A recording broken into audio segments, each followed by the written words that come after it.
सब लोग ताली जरूर बजाएंगे। गाना है जिंदगी जब तलक है मजा लीजिए, जिंदगी जब तलक है मजा लीजिए, चांद तारों में दामन सजा लीजिए। आपके सामने ऐसे ताकत की दाद है, इसकी खिदमत में कम से कम ताली तो बजा दीजिए, जोरदार ताली बजा दीजिए। अविनाश मैं कहना चाहूंगा संदीप भाई के लिए, 7 रंगों में खुद को मिला लीजिए, 7 रंगों में खुद को मिला लीजिए, भूल शिकवा शिकायत भुला दीजिए। 7 रंगों में खुद को मिला लीजिए, भूल शिकवा शिकायत भुला दीजिए। जब तलक आती थी दीप रोशन करते रहे, आप ताली से दीपक जला दीजिए, तालियों से दीपक जला दीजिए, तालियों से दीपक जला दीजिए।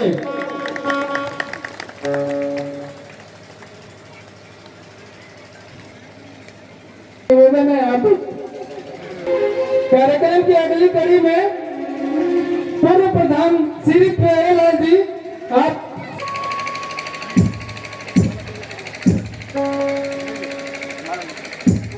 देखिए, आपके सामने ऊपर लोग देखते हैं कौन बनेगा कौन करोड़पति का प्रोग्राम चलता रहता है, उसी प्रोग्राम से इन्होंने चयनित हुए हैं, 1 करोड़ रुपए हासिल किए हैं। और हम ताहिपुर ग्राम रहेंगे कि शांति बनाए रखेंगे। तो निवेदन करते हैं कि जब ये इस शायद भी बोल रहा हूँ लेकिन आप लोग कर नहीं रहे हैं, ऐसी सीढ़ी है कि आप जहाँ नहीं जाना चाहते वहाँ भी चीज है कि आप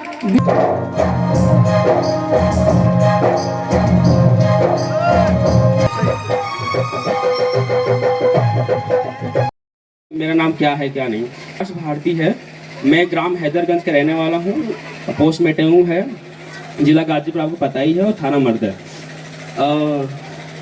आप लोगों ने यहाँ पर मुझे इसलिए बुलाया गया है क्योंकि मैं कौन बनेगा करोड़पति में एक अच्छा खासा धनराशि जीत कर आया हूँ।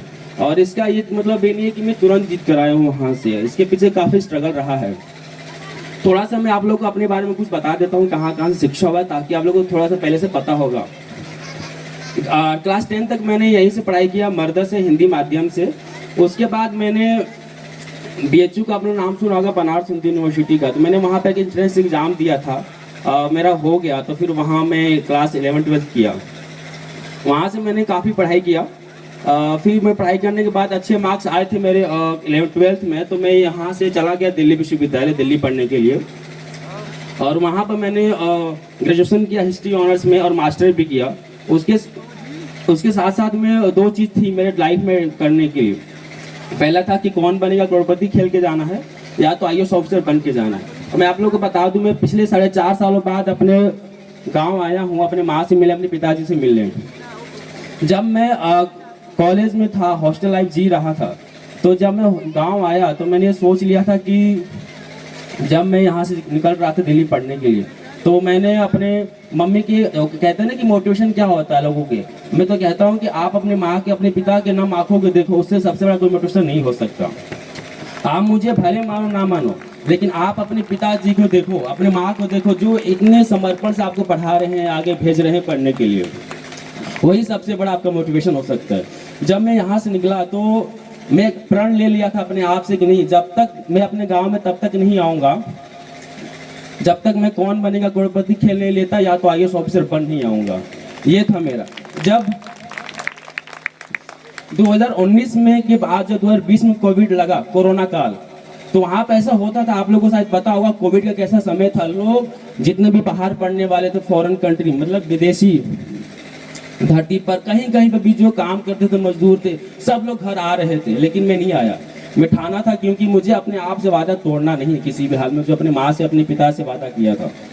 मैं उसी रूम में, क्योंकि मैं पहले मेस में खाना वाना खाता था, तो सब मेस बंद हो गए, तो मैंने खाना बनाना नहीं आता था। तो मैंने अपने दीदी से, मम्मी से वीडियो कॉल बातें करके मैंने खाना बनाना सीखा। सबसे पहले जो मैंने बनाया था खिचड़ी था। तो जो एक माँ काम करती है ना अपने घर में, तो उसी तरह से मैंने दिल्ली में किया, घर का झाड़ू लगाना, पोछा लगाना, जो भी, तो सारा चीज़ें किया। आज उसका परिणाम है कि आज मैं आप लोग के सामने हूँ, कौन बनेगा करोड़पति में खेलकर। वो जब सपना पूरा हुआ, जब मैं अमिताभ सर के गया, अमिताभ सर काफ़ी खुश थे, बहुत प्यार मिला, दुलार मिला। और उन्होंने ही बोला कि आप घर जाओ, क्योंकि मैंने एक प्रोडक्ट था वो मेरा पूरा हो गया था। अब मैं आ गया हूँ यहाँ पर, अपने परिवार वालों से मिला, काफ़ी भव्य स्वागत हुआ एक बेटे का। जैसे होता है ना कि कोई अपना बेटा है, अलग अलग जगहों से लोग आए थे मुझे सुनने के लिए, मतलब मुझे देखने के लिए अविनाश कौन है। मैं आप लोग को बता दूं, एज ए स्टूडेंट लाइफ जो भी यहाँ पर है, और मैं ये जो ऐसा नहीं है कि मैं कोई बड़ा 30 मार खान हूँ कि हाँ मैं पहुँच गया, मैं वहाँ उतने पैसे जीत लिए या मैं IAS ऑफिसर बन जाऊँगा। तो आप ये बात माने, क्योंकि मैं भी अपने माँ के 9 महीने गर्भ में मैं रहा हूँ और आप लोग भी रहे हो। तो जरूरी नहीं है कि हर कोई अपने माँ के पेट सिखाता, सब लोग यहीं सीखते हैं। और जो भी माताएं यहाँ पर बैठी हैं, मैं इतना जरूर कहूँगा कि आप अपने बेटों को पढ़ाओ, उनको मोटिवेशन करो, कि उनको समझाओ कि बेटा तुम भी कर सकते हो, सामने वाला कर सकते हो तुम भी कर सकते हो, क्योंकि उसके भी 2 आँख है 2 कान है, वो भी अपने माँ के 9 महीने घर में रहा, तुम भी रहे हो, तुम भी कर सकते हो, किसी भी हाल में कर सकते हो।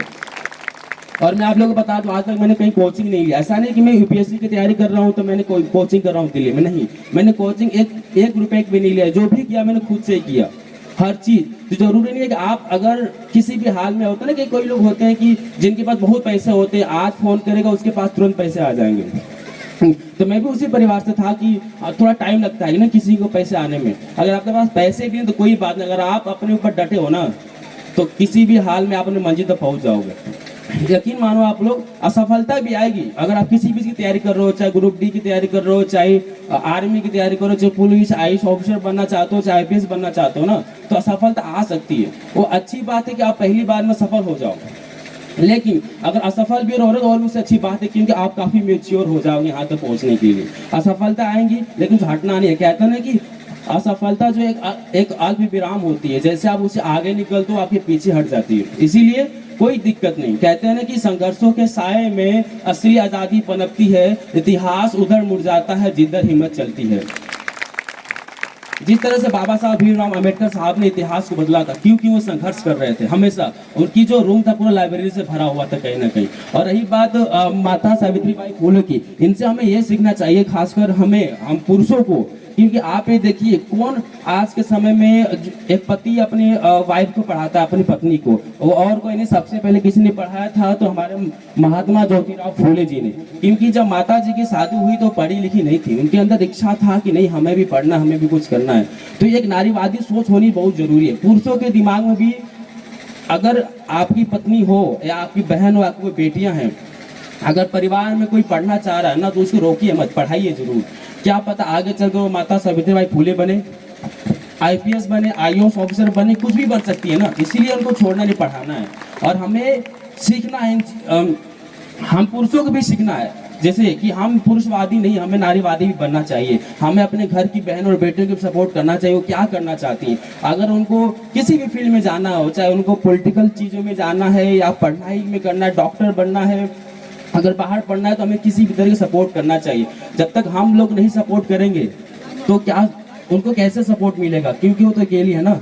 हाँ, इसलिए हमें खुलकर सपोर्ट करना अपने घर की बहनों और बेटियों के लिए। माता जी, आप लोगों को समझ में नहीं तो मैं आपको भोजपुरी में बात कर लूँगा अच्छे से। भोजपुरी बताऊँ आप लोग को, कुछ चीज़ें बात करूँ बड़े खातिर। हाँ, तो से प्यार करे लूँ, वो तरह आप लोग अपनी बेटी से भी प्यार कर लो। हमान के बीच में देखा पिंकी दीदी बैठा ली, उनकर पति, उनका जो हस्बैंड माना भैया बना मन का, उनके हर चीज सपोर्ट करता हूँ। यही तरह आप लोग अपने परिवार में अपने लड़का लड़की सबके सपोर्ट करके है। जिस तरह तू अपना लड़का से प्यार करो वो तो लड़किन से भी प्यार करेगा। उनके पढ़ावे के, शिक्षा देवे के, उनके जागरूक बनावे के, गलत हो सही का पहचान करावे के, बहनी का गलत होला क्या सही होला, हर चीज से आपको जागरूक करावे के। ये जरूरी ना है कि तुम्हारे पास पैसा रही तभी तू कुछ कर पेबू। हमारे को बड़े बाप का बेटा नहीं, हमारे पापा किसान हो, हमारे पापा खेती कर, लेकिन हमारे भैया पढ़ाई के लिए हम वो पार्ट ऑफ सिक्योरिटी फोर्स में। जहाँ तक अगर आज हमें तो खड़ा है तो अपने भैया की वजह से खड़ा हूँ। भैया हमारे बैठा हुआ, जितना नाम है भैया का, और भैया हमारे देश की सेवा करना बॉर्डर सिक्योरिटी फोर्स में हुआ। तो ये सब चीजें बा हमारे लाइफ में कि असफलता आई लेकिन उसे डरे कि ना, हाँ किसी भी चीज से। जब मैं वहाँ पर कोविड के समय था तो ये था कि नहीं भाग जाओ, घर चले जाओ, घर चले जाओ, घर चले जाओ, लेकिन मेरे दिमाग में बार बार वो घूमती थी, नहीं मुझे कुछ करके जाना है। तो मैं अपने मम्मा के लिए एक पोयम लिखा था, एक माँ के लिए, एक बेटा का प्रेम, कि मैं आप लोगों को सुनाता हूँ।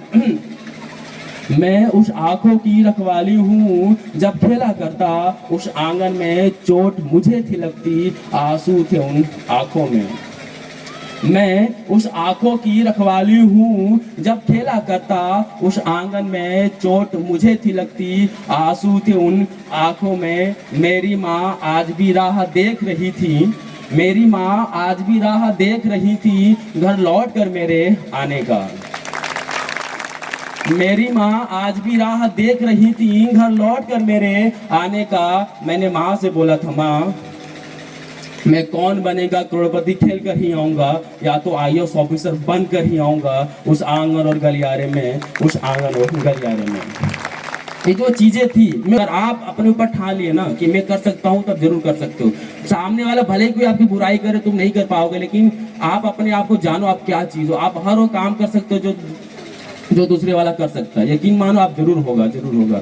और मैं कहना चाहूंगा कि जो भी चीजें हैं, जो कुछ लोग असफल हो जाते हैं किसी भी काम में, लेकिन उनको हार नहीं मान, उनको लाइफ में कम बैक, तो पहले समझो कि आपने गलती कहाँ किया, तो इसलिए उस गलती को सुधारो और अच्छा करो और कम बैक करो लाइफ में। मैं आपको सुनाता हूँ, मैंने कुछ लिखा था कम बैक के ऊपर, वो हिंदी में है कि हमें सेटबैक का जवाब कम बैक से देना है, हमें सेटबैक का जवाब कम बैक से देना है, बीतू हुई पुरानी यादों को दोबारा से जीवित करना है। हमें इस दौर में दृढ़ संकल्प, जुनून, संवेदना, जज्बा लेकर कम बैक करना है। हमें कोशिश करके सेटबैक का जवाब कम बैक से देना है।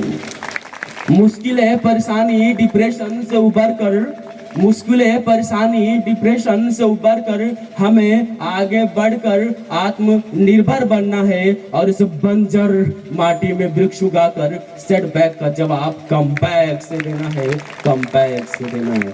तो इसलिए मैं कह रहा हूँ कि लाइफ में असफलता आएगी, लेकिन आपको कम बैक करना जरूरी है। आप कहीं गिरोगे, लेकिन उठना है आप ही को, कोई उठाने वाला नहीं, तो कोई बात नहीं, हम अकेले उठ जाएंगे। आप ये समझो कि हम जिस समाज से आते हैं, डॉक्टर बी आर अम्बेडकर साहब, उनके सबको मिलता, उनको नहीं मिलता, लेकिन तभी भी जब वो बाहर गए ना पढ़ने के लिए, वो एक पाव भाजी खाते थे।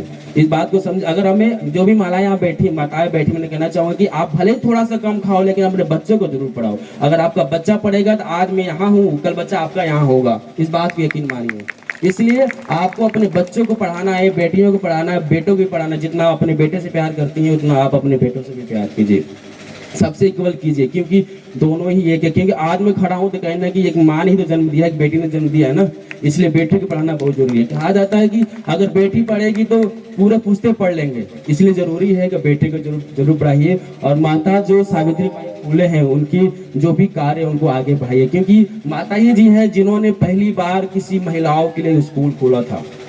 इससे पहले किसी ने भी नहीं सोचा कि नहीं यार हम लोग जो गांव की बहन और बेटियां उनको भी पढ़ाने के लिए स्कूल खोला जाए, लेकिन उन्होंने सोचा नहीं। क्यों सोचा? क्योंकि उन्होंने झेला था कि वो पढ़ाई करना चाहती थी, उनको किसी भी चीजों से वो पढ़ नहीं पाए, लेकिन सोचा नहीं अब हम पढ़ाएंगे, अब हम खोलेंगे।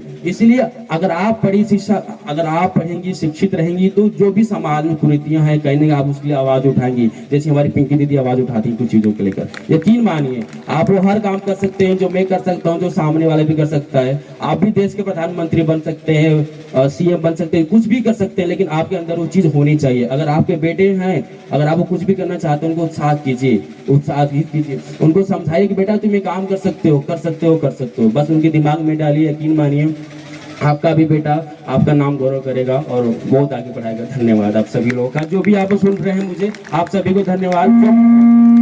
अभी छोटा सा पड़ाव है मेरी लाइफ का, कौन बनेगा करोड़पति, और आगे भी तो बहुत जर्नी बाकी है। बस आप लोगों से आग्रह है, जो मुझसे बड़े हैं, जो मेरी माताएं बैठे हैं, जो मेरे भाई लोग बैठे हैं, जो मेरे पिता स्वरूप लोग बैठे हैं, कि अब मैं यहाँ से जाऊं इस गाजीपुर की धरती से, जब दिल्ली में, तो जब मैं यहाँ पाऊँ तो एक IAS ऑफिसर बन के रहूँ। मुझे आशीर्वाद दीजिए और शुभकामनाएं जरूर कीजिए, बस यही चाहिए हमें आप सभी का। प्रणाम चरण स्पर्श। जो